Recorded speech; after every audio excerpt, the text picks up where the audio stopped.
What's going on, everybody? Welcome back to another episode of At the Mountains of Madness. I know what you're thinking. It's like, well, wait a minute, dude, we've already finished this. You're right, we have.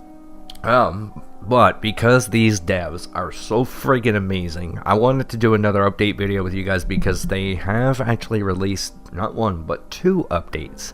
So on the, I believe it was 16th of October, they had an update 2.5.0, and I wanted to give you guys a little bit of an update as to what they did with that there. And these updates that they're doing now, they've done a lot of the suggestions, taken what the community has given them as feedback, implemented it into the game, and now they're doing all the fine-tuning, making a nice finished product. So it's going to be working on different kinds of frame rate issues and lighting and all that kind of stuff. So actually it's funny, those 2 points are actually the optimization improvements that they've done for 2.5.0. So they have a new lighting system with updated light maps, uncapped frame rate, and stabilized FPS. All LODs have been rebuilt for all levels, and the default engine post-processing settings are updated.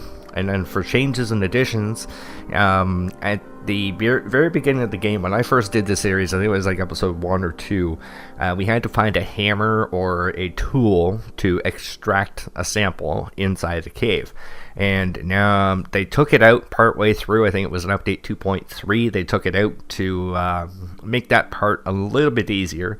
Now they've actually added in a hammer at the cave in order to extract the sample. So that's something they put back in the game, changed it from a tool to a hammer. New static 3D models and textures are now in, updated some of the animation timings, updated collisions at certain areas so that you weren't falling off this, that, and the other thing. Updated particle effects at some levels, updated the sounds, and they fixed in-game bugs where you could fall through floors and textures, and they fixed some visual glitches, and then they also fixed autosaves at certain levels so that everything seems to work pretty damn good now. They came out with an update on Wednesday the 19th, so this is like 3 days later. They came up with another update, and they had updated more of the lighting and reflection captures, but this is at Dyer's office. So at the very beginning, right here where we are in the game, this is where they fixed some of the lighting and all that kind of stuff. The other thing that they did was the ambient fog at the harbor. They've increased that, updated the lighting, and base camp lights have been rebuilt, updated the terrain and the materials. The cave lighting and reflections have also been updated. They updated material specularity, roughness at some models and characters. They fixed the flickering lighting errors at Mountains map and at the LODs. They fixed the LODs draw distance and at some maps. They fixed some pond physics, and some stationary lights have been changed to dynamic, and then fixed collisions at some actors and some meshes as well. So I felt compelled, not obligated. Yeah, I felt compelled, not obligated, to do this update,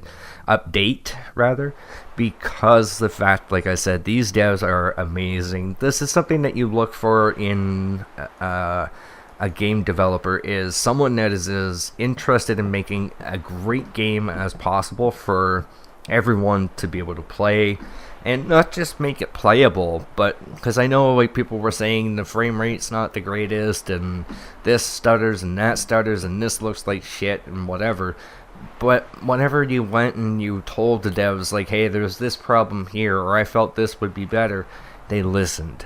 And they actually implemented those changes into the game and turned it in from what we had at episode 1 to what we ended up with in episode 12 or whatever it was when we finished the game, and are still progressing even further to make something even better, and that is visually appealing as well as stable, I guess you could say. So you don't get the jitters anymore. You won't have that big lag spike when you hit certain areas and stuff like that. So it's huge to find a company that actually does that and gives a damn about what the community is saying and how they can actually improve the game, but not just going, yeah, that's great. You want me to improve shit? Fuck you. You paid for it. I don't care.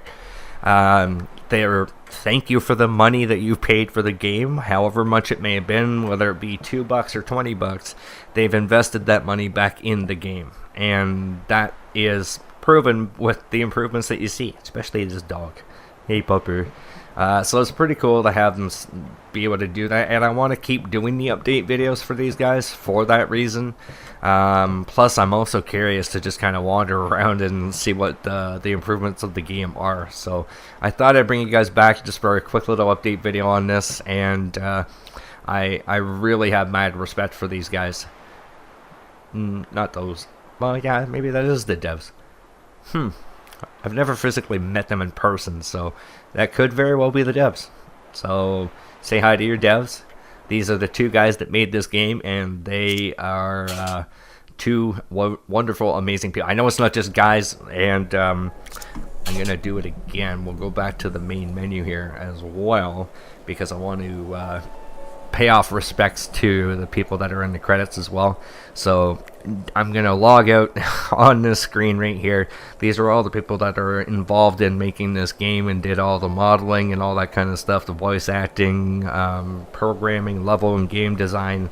Mikkel was the one that I spoke to throughout the entire process, and just amazing people all around. So they got mad respect from me, and I'm definitely not going to forget about this opportunity. It was one of the greatest experiences I've had on YouTube thus far, and it'll always have a big spot in my YouTube career for sure. So thank you very much again for the opportunity to be able to play this game, help you guys out with the growing process, and it's not going to stop with the game ending. It's going to continue on as well. So thanks very much, and I got much love, much respect for you guys as well. Thanks for watching, and I'll see you guys next time.